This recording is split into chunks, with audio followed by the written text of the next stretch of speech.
I never thought a simple text message would destroy my marriage. But there it was, glowing on my husband's phone at 2:47 a.m. Can't wait to see you tonight. My name is Harper, and until that moment, I thought I had the perfect life. A beautiful 4-year-old son, a successful husband, and a cozy house in the suburbs that I'd spent countless hours making into a home. I was even starting to get recognition for my graphic design work. Everything seemed right. I wasn't snooping, not really. Ethan's phone had been buzzing repeatedly, and I reached over to silence it so it wouldn't wake him. That's when I saw it, a message from someone saved simply as V. My hands trembled as I stood in our dark bedroom, the blue light from his phone casting strange shadows on the wall. Ethan slept peacefully, one arm thrown carelessly across my empty side of the bed. He looked so innocent, the same man who'd brought me coffee every morning for the past 6 years. "Mommy," Lucas's small voice made me jump. I quickly set the phone down and turned to find my son rubbing his eyes in the doorway, clutching his stuffed dinosaur. "Hey, buddy," I whispered, guiding him back to his room. "Bad dream?" He nodded, climbing into his race car bed. The monsters were chasing me again. I sat on the edge of his bed, running my fingers through his soft brown hair, so much like his father's. "No monsters can get you here, remember? Mommy and Daddy won't let them. Promise. Promise." The word felt like ash in my mouth. After Lucas fell asleep, I returned to our bedroom. Ethan's phone was exactly where I'd left it, but now it felt like a bomb waiting to detonate.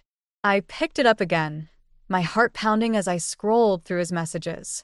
The conversation with V went back weeks, filled with inside jokes and subtle innuendos that made my stomach turn. "Coming to bed?" Ethan's sleepy voice startled me. I set the phone down carefully, forcing a smile. "Just checking the time. Lucas had another nightmare." "Poor kid." Ethan yawned and rolled over. "You're the best mom, you know that?" I slid under the covers, keeping as much distance between us as possible. "Thanks," I managed to say. As I lay there in the dark, listening to Ethan's steady breathing, my mind raced through the past few months. The late meetings, the business trips that seemed to multiply, the new cologne I'd noticed last week. All the little things I'd dismissed suddenly formed a pattern I couldn't unsee. My sister Emily had warned me about Ethan's charm when we first started dating. "He's too smooth," she'd said. "Nobody's that perfect." But I'd been so sure she was wrong. So certain that our love was different. Morning came too quickly. I watched Ethan get ready for work, noting how carefully he chose his tie, how he checked his reflection just a little too long. He kissed me goodbye like always, but now it felt like a stranger's lips against my cheek. "Big presentation today," he said, adjusting his cuffs. "Might be home late." "Of course," I replied, wondering if V would be there. After he left, I sat at our kitchen island, staring at my untouched coffee until it went cold. The house felt different somehow, larger and emptier, like a stage set where I was suddenly aware of all the props and fake walls. My phone sat heavy in my hand as I pulled up the contact for Jake Thompson, private investigator. Emily had used his services during her divorce last year. I never thought I'd need to save his number. I took a deep breath and pressed call. As the phone rang, I caught my reflection in the window. I barely recognized the woman staring back at me. But in her eyes, I saw something new emerging through the hurt: determination. Meeting Jake Thompson felt surreal, like I was watching someone else's life unfold. We sat in a quiet corner of a coffee shop across town, far from anywhere Ethan might show up. The investigator looked nothing like I'd imagined, more like a tired high school teacher than the hardened detective I'd pictured. "Your sister Emily spoke highly of you," he said, sliding a business card across the table. "Though I'm sorry you need my services." I wrapped my hands around my coffee cup, seeking warmth. "I need to know for sure. I can't confront him without proof." Jake nodded, jotting notes in a small notebook. The not knowing is usually worse than the truth. "When did you first notice changes in his behavior?" Before I could answer, my phone buzzed. Ethan's face lit up my screen, and my stomach lurched. "Hey," I answered, trying to keep my voice steady. "Harper, I've got great news." His enthusiasm felt like a knife twist. Remember that promotion I've been working toward? They're fast-tracking me for it. We should celebrate tonight. I'll make reservations at Bellini's. Tonight? I glanced at Jake, who was pretending to be fascinated by his coffee. I already promised Emily I'd help her with something. A pause. Emily? Since when do you have plans with Emily on a Tuesday? Since she asked for help with her website redesign. The lie came easily, surprising me. Rain check. Sure, he said, but his tone had shifted. Everything okay? You've seemed distant lately. I closed my eyes, fighting back tears. Just busy with work. We'll celebrate another time. After hanging up, Jake looked at me thoughtfully. That promotion he mentioned, is it with Green and Associates? Yes, why? Might be relevant. They've had some interesting internal changes lately. He made another note. Does the name Vanessa Green mean anything to you? My coffee turned to acid in my stomach. Green? Like the company. The founder's daughter. Recently joined the executive team. The pieces started falling into place. The late meetings, the sudden focus on his appearance, the text messages. I whispered. Jake's expression softened. I'll start digging today. Give me a week. That evening, I sat with Lucas at dinner, watching him arrange his dinosaur nuggets in a circle. Ethan's empty chair seemed to mock me. When's Daddy coming home? Lucas asked, pushing a nugget toward the center of his plate. Late, buddy. He's got a big meeting. Another lie. I was becoming good at those. The doorbell rang, making me jump. I wasn't expecting anyone, and Ethan had his key. Through the peephole, I saw Emily, holding up a bottle of wine. Thought you might need this, she said when I opened the door. Lucas. Guess who brought ice cream? While Lucas demolished his dessert, Emily and I sat at the kitchen island. Jake called me, she said quietly. Vanessa Green, huh? I don't know anything for sure yet, Harper. Emily grabbed my hand. Stop making excuses for him. I watched you do this for months, explaining away the late nights, defending his absences at family events.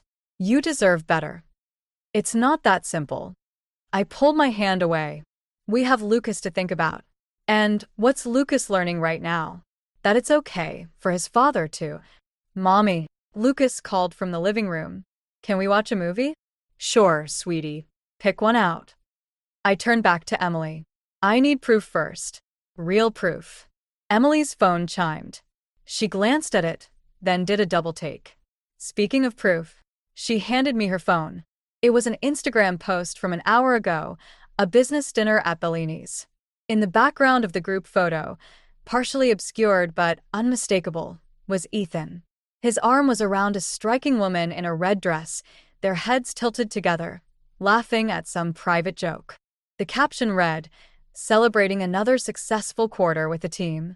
#GreenAssociates, #WorkFamily." My hands shook as I zoomed in on the woman's face. She was beautiful, younger than me, with the confident smile of someone used to getting what she wanted. That's her, isn't it? Emily asked softly. Vanessa? I nodded, unable to speak. The room felt too small suddenly, the walls closing in. In my pocket, my phone buzzed with a text from Ethan. Meeting running late. Don't wait up. I handed Emily's phone back to her, my decision made. Jake better work fast, I said. Because when I confront Ethan, I want to destroy him. Jake's manila envelope sat on my kitchen counter for 3 hours before I could bring myself to open it. Lucas was at preschool, and Ethan was supposedly at a client meeting in the city. The house felt too quiet, like it was holding its breath. Inside, I found dozens of photos, each one a fresh punch to the gut. Ethan and Vanessa leaving office buildings together. Sharing intimate dinners. Holding hands in a park I didn't recognize. The timestamps showed a pattern going back months. My phone rang, making me jump. It was Jake. Did you get the package? He asked. Yes. My voice sounded strange, distant. There's more, isn't there? Hotel receipts, credit card statements. He paused. And something else you should know. The promotion Ethan's being considered for? It was originally meant for someone else. Someone more qualified. I closed my eyes, already knowing. Let me guess. Vanessa's father made some adjustments. The timing lines up. The front door opened, and I nearly dropped the phone.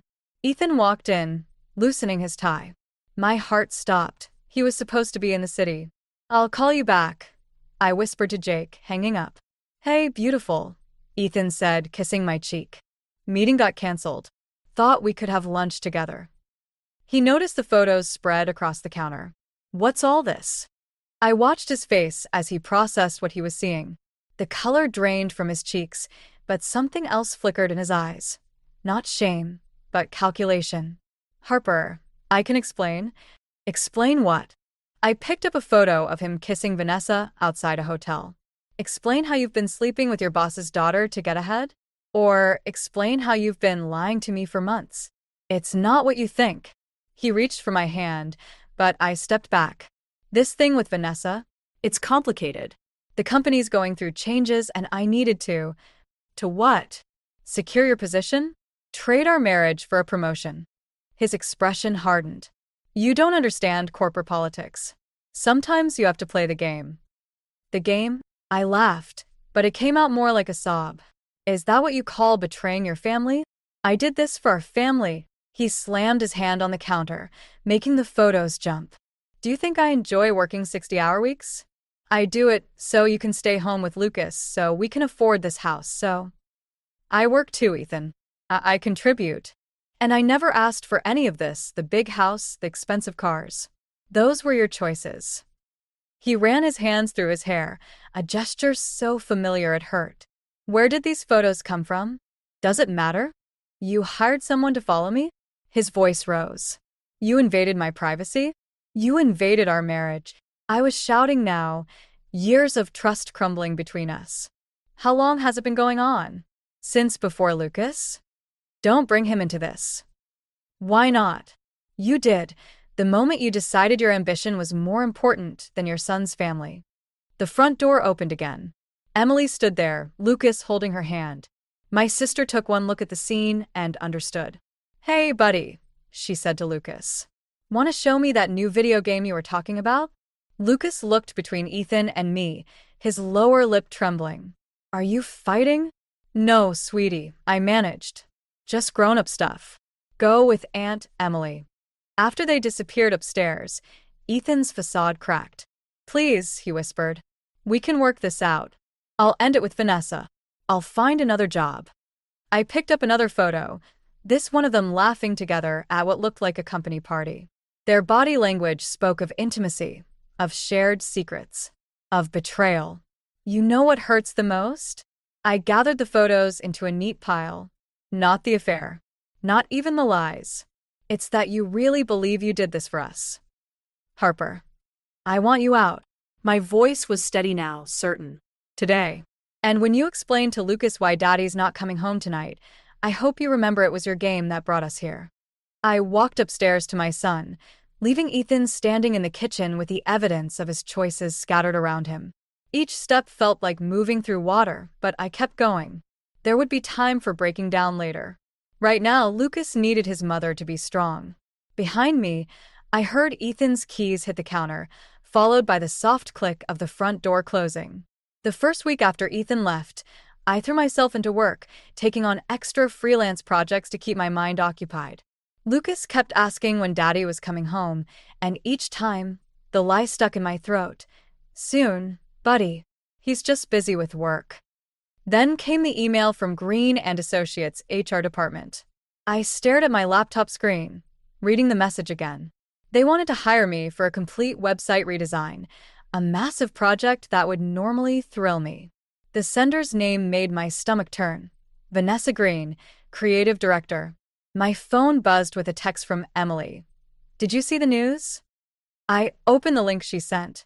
There it was in the business section. Green and Associates announces new executive team. The photo showed Ethan and Vanessa standing side by side at a press conference, her hand resting possessively on his arm. The article praised their innovative vision for the company's future. My phone rang. "Ethan." "Before you hang up," he said quickly, "I need to talk to you about Lucas." "What about him?" "I got an apartment. Close to his school. I think it's time we discussed custody arrangements." The room tilted sideways. Custody? You walk out on us, move in with your girlfriend, and now you want to talk about custody? She's not, he stopped.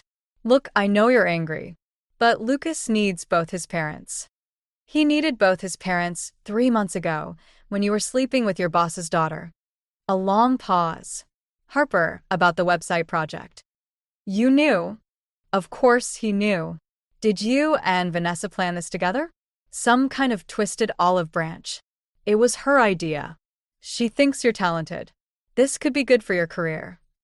I laughed, a sharp, bitter sound. Right.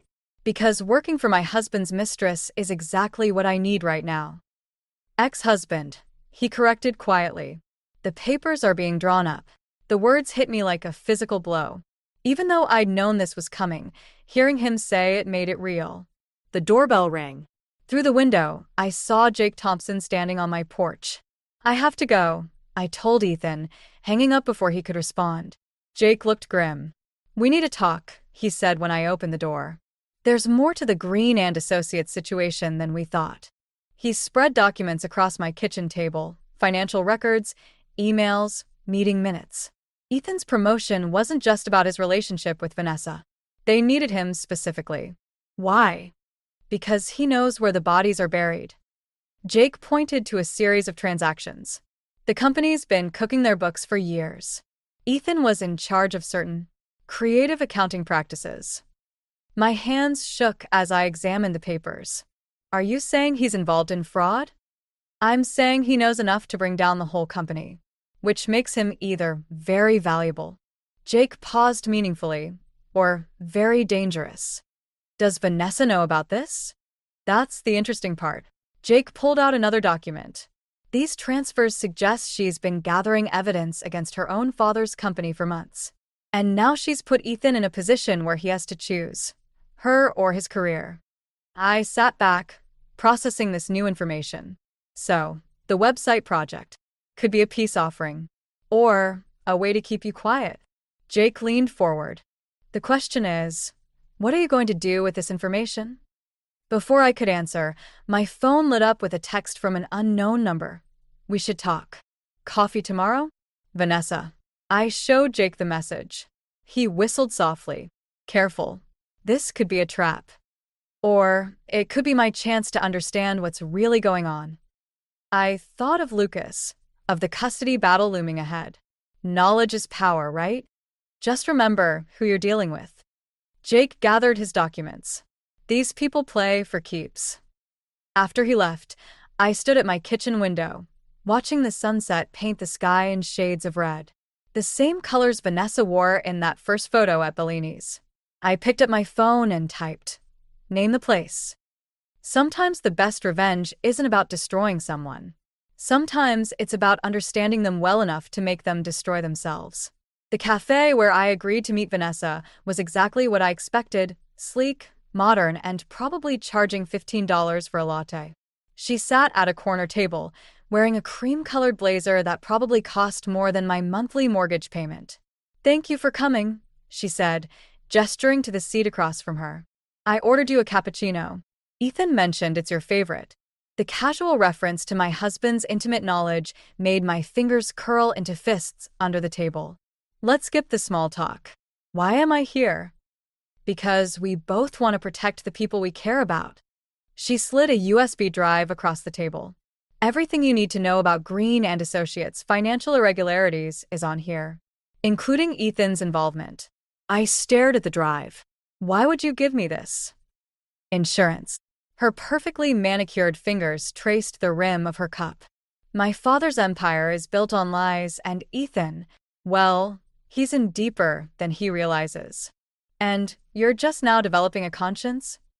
A shadow crossed her face. I've been gathering evidence for 2 years. The affair with Ethan wasn't planned. It complicated things. My phone buzzed, a text from Emily. Lucas asking for his dad again. What should I tell him? Vanessa watched me read the message. Ethan talks about Lucas constantly. He really does love him. Don't. I put my phone away. You don't get to talk about my son. Fair enough. She leaned forward. But you should know, my father's planning to make Ethan the fall guy if things go south. That USB drive proves otherwise. Why should I believe you? Because I'm not my father. Or Ethan. She stood, gathering her designer bag. Check the drive. Then decide what kind of revenge you really want. After she left, I sat there holding the USB drive, feeling its weight like a loaded gun. My phone buzzed again, Jake this time. Don't plug that drive into any personal devices, he said when I told him about the meeting. Could be malware. Bring it to my office. An hour later, we watched as Jake's computer displayed document after document. Bank statements, emails, board meeting recordings. It was all there. A decade of financial manipulation, with Ethan's fingerprints all over it. This is enough to put several people away for a long time, Jake said quietly. Including your husband. I thought about Lucas asking for his father. About the custody battle ahead. What if I don't want that? Then what do you want? Before I could answer, my phone rang. Ethan. Harper, we need to talk. Now. His voice was tight with panic. Vanessa's father knows about the investigation. He's calling an emergency board meeting tomorrow. And he's going to pin everything on me unless He paused. I give him something better. The pieces clicked into place. Vanessa hadn't just given me insurance, she'd given me a weapon. The USB drive, I said. That's what this is about. You have it. Relief flooded his voice. Harper, please. If this gets out, I'll lose everything. Lucas will lose his father. You should have thought about that before you started sleeping with the boss's daughter. This isn't about the affair anymore. He was shouting now. This is about our son's future. No. I cut him off. This is about you facing consequences for once in your life. Silence stretched between us. When he spoke again, his voice was different, smaller, more honest than I'd heard in years. What do you want? I looked at the USB drive, thinking about Vanessa's words about revenge, about what kind of justice I really wanted. Full custody of Lucas, I said. A fair divorce settlement. And you come clean to our son about why you left. No more lies about work trips or late meetings. That's it. I turned to Jake, who nodded approvingly. Because unlike you and the Greens, I don't need to destroy someone to feel powerful. After hanging up, I handed the USB drive to Jake. Make copies, I said. Just in case Ethan forgets our deal. Sometimes the best revenge isn't about winning. It's about choosing when to stop playing the game. The divorce papers arrived on Lucas's 5th birthday. I found them wedged between cheerful cards from relatives and a package from Emily. Perfect timing, as always. Ethan had signed them already, his signature as confident as ever. I set them aside and focused on hanging streamers, determined not to let them ruin today. Lucas deserved one normal celebration, even if nothing else in his life felt normal anymore. The cake's here. Emily called from the kitchen. And Jake's bringing extra ice cream. I was arranging presents when the doorbell rang. My heart stopped. It was too early for party guests. Through the peephole, I saw Ethan, holding a wrapped gift and looking more disheveled than I'd ever seen him. I know I'm not invited, he said when I opened the door. But it's his birthday. Before I could respond, Lucas came running. Daddy. Ethan caught him in a hug, and for a moment, I saw genuine joy break through his carefully maintained facade. Hey, buddy. Happy birthday. Are you staying for my party? The silence that followed felt endless. Actually, Emily appeared behind me. Lucas, honey, why don't you help me with the balloons? After Lucas disappeared inside, Ethan's shoulders slumped. Harper, I need to tell you something. The board meeting, it didn't go well. What happened to our deal? They had more evidence than we thought. Things not even on that USB drive. He ran a hand through his unkempt hair. They're launching a formal investigation. I might be facing charges. The world tilted sideways. Charges? As in criminal charges. I've been advised to leave the country. His words hit like physical blows. Tonight. What about Lucas? That's why I'm here. I need to say goodbye. Rage rose in my throat. No. You don't get to disappear from his life. Not like this. I don't have a choice. His composure cracked. If I stay, I'll end up in prison. Is that what you want? What I want. I stepped closer, keeping my voice low so Lucas wouldn't hear. I wanted a husband who wouldn't betray his family.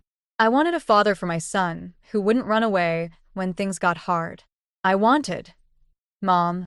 Lucas called from inside. When are my friends coming? I closed my eyes, fighting back tears. Go inside. Say goodbye if you must. But make it quick and make it kind. He's 5 years old. He doesn't deserve to carry your guilt. Watching Ethan explain to our son why he had to go away, using words like business trip and special project, was like watching a car crash in slow motion. Lucas's face crumpled with each vague promise about calling and visiting soon. After Ethan left, the party went on as planned. Kids played, cake was eaten, presents were opened. But Lucas's eyes kept drifting to the door, waiting for his father to return. That night, after everyone had gone and Lucas was finally asleep, Emily found me sitting in the dark kitchen, staring at the divorce papers. You okay? I thought I wanted revenge, I said. To make him hurt like he hurt me. But watching Lucas today, this isn't your fault, isn't it? I pushed him into a corner with that USB drive. Stop. Emily grabbed my hands. Ethan made his choices long before you found out about any of it. He chose the affair, the fraud, everything. My phone lit up with a text from Jake. Turn on the news. The headline made my blood run cold. Green and Associates CEO arrested in major financial scandal. Below was a photo of Vanessa being led away in handcuffs. Another text from Jake. There's more. Ethan's not running, he made a deal. Full cooperation in exchange for immunity. I thought about his performance today, his goodbye to Lucas. Even now, he was playing a role, manipulating everyone around him. Harper. Emily was reading over my shoulder. What are you going to do? I picked up the divorce papers, remembering Lucas's tears, Ethan's lies, all the pain of the past months. I'm going to tell our son the truth, I said. All of it. Because someone in his life needs to show him what honesty looks like. Sometimes rock bottom isn't where you end, it's where you finally see things clearly. The prison visiting room was colder than I expected. Vanessa sat across from me in an orange jumpsuit, her perfect makeup replaced by dark circles under her eyes. 3 months in custody had stripped away her polished exterior, leaving something raw and honest beneath. I didn't expect you to come, she said. Neither did I. I placed the stack of documents between us. But then I found these in Ethan's old office. She glanced at the papers, recognition flickering across her face. Where did you get those? Jake's good at his job. I spread out the emails, correspondence between Vanessa and her father dating back 2 years. You weren't gathering evidence against your father. You were helping him set up Ethan as the fall guy from the beginning. A ghost of her old smile appeared. Smart girl. Finally figured it out. What I can't figure out is why. The affair, the USB drive, warning me about Ethan's involvement. Was any of it real? All of it was real. She leaned forward. Just not for the reasons you thought. Ethan wasn't the only one my father needed to control. I was supposed to be his puppet CEO, carrying on the family legacy of fraud and manipulation. So you used my husband to escape? I used your husband because he was already corrupt. The affair. She paused, something vulnerable crossing her face. That part wasn't planned. Neither was caring about what happened to you and Lucas. My phone buzzed, a text from Emily. Ethan's here. Looking for you. He doesn't know you're here, does he? Vanessa asked. No. But he will. I gathered the documents. Because I'm turning these over to the SEC. They prove your father's long-term manipulation, but they also show Ethan's willing participation. No more immunity deal. Harper. Her composure cracked. If you do that, we all go down. Including me. I know. I stood up. But Lucas deserves to grow up understanding that actions have consequences, even for the people we love. The guard appeared to end our visit, but Vanessa called out as I reached the door. I am sorry. About all of it. I believe you. I turned back. That's why I made sure the documents show you were coerced by your father. You'll serve less time. Outside, Ethan was waiting by my car. Of course he was. The SEC called me, he said, his usual charm replaced by desperate anger. What did you do? What you should have done, told the truth. I was protecting our family. No. I stepped closer, finding strength in my fury. You were protecting yourself, just like you always have. If you do this, I'll lose everything. You already lost everything. The day you decided that success was more important than integrity. I opened my car door. Lucas deserves better than a father who teaches him that lying is okay as long as you don't get caught. Don't pretend this is about Lucas. His voice turned ugly. This is about revenge. Actually, it's about justice. And teaching our son the difference between the two. As I drove away, I watched him shrink in my rearview mirror. The man I once loved, now looking small and defeated in the prison parking lot. My phone rang. Jake. SEC got the documents, he said. They're moving forward with new charges. You okay? I thought about Vanessa's confession, about Ethan's desperation, about all the lies and manipulation that had brought us here. But mostly, I thought about Lucas and the future I wanted for him. I'm better than okay, I said. I'm free. When I picked up Lucas from Emily's, he ran to me with a drawing, 3 stick figures standing together. Is this us? I asked. He shook his head. It's my wish, for when everything's better. I held him close, breathing in his innocent hope. Sometimes things get better in ways we don't expect, buddy. But they do get better. Sometimes the truth hurts more than the lies. But it's the only foundation strong enough to build a new life on. 1 year later, I stood in my new studio space, surrounded by half-unpacked boxes and the smell of fresh paint. My graphic design business had grown enough to warrant a real office, something that still felt surreal. The door chimed, and Jake walked in carrying coffee. Place looks good. Very you. Thanks for the recommendation. I hung a framed photo of Lucas on the wall. And for everything else. He shrugged, but I caught his small smile. Over the past year, he'd become more than just the investigator who helped uncover my husband's betrayal. He'd become a friend. Heard about Ethan's sentencing, he said, setting down my coffee. 3 years. I adjusted the frame, making it perfectly level. Vanessa got 18 months, with possibility of early release for cooperation. And how's Lucas handling it? Before I could answer, Emily appeared with Lucas in tow. My son's face lit up when he saw the space. Mom. Is this where you're going to make all your pictures now? That's right, buddy. I watched him explore the room, touching everything with curious fingers. He seemed taller somehow, more sure of himself. The weekly therapy sessions were helping. Mail came to my place for you, Emily said, handing me an envelope. I recognized Ethan's handwriting immediately. The return address was the federal prison where he'd started serving his sentence last month. You don't have to read it, Emily said softly. But I did. Because somewhere between revenge and forgiveness, I'd found something else. Peace.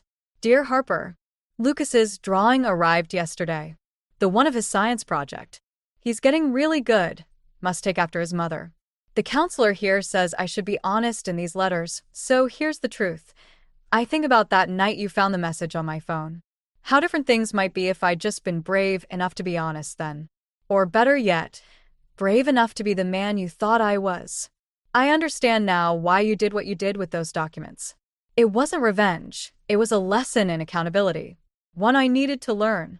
One I hope I can teach Lucas someday, even if it's by being an example of what not to do. I know I have no right to ask anything of you, but please keep sending the drawings. They remind me what matters. Ethan? Mom? Lucas tugged at my sleeve. Can I put my dinosaurs on your desk? I folded the letter, tucking it away. Sure, buddy. But first, help me hang this up. I pulled out a framed piece of artwork, Lucas's stick figure drawing from a year ago, the one with his wish for when everything got better. That's my old picture, he said, surprised. But it's different now. How so? He studied it thoughtfully. Because we're okay being just us, right? I hugged him close, breathing in the scent of childhood and new beginnings. Right. Emily and Jake started unpacking boxes, their comfortable banter filling the space. Through the window, I could see the city stretching out before us, full of possibilities I wouldn't have imagined a year ago. My phone buzzed with a text from my newest client, a domestic violence shelter needing a complete rebrand. After everything, it felt right to use my skills to help others rebuild their lives. Harper. Jake called from across the room. Where do you want these design samples? By the window, I said. Where they'll catch the light. Lucas had moved on to arranging his dinosaurs on my desk, creating little stories for them in whispered voices. Stories about adventure and courage, about falling down and getting back up. I touched the frame of his drawing one last time before joining the others. Sometimes the happy ending isn't about getting everything you wanted. Sometimes it's about discovering that what you need was inside you all along, the strength to stand alone, the courage to forgive, and the wisdom to know the difference between justice and vengeance. And sometimes, just sometimes, it's about letting your son arrange plastic dinosaurs on your desk while the people who stood by you help unpack boxes in your new beginning.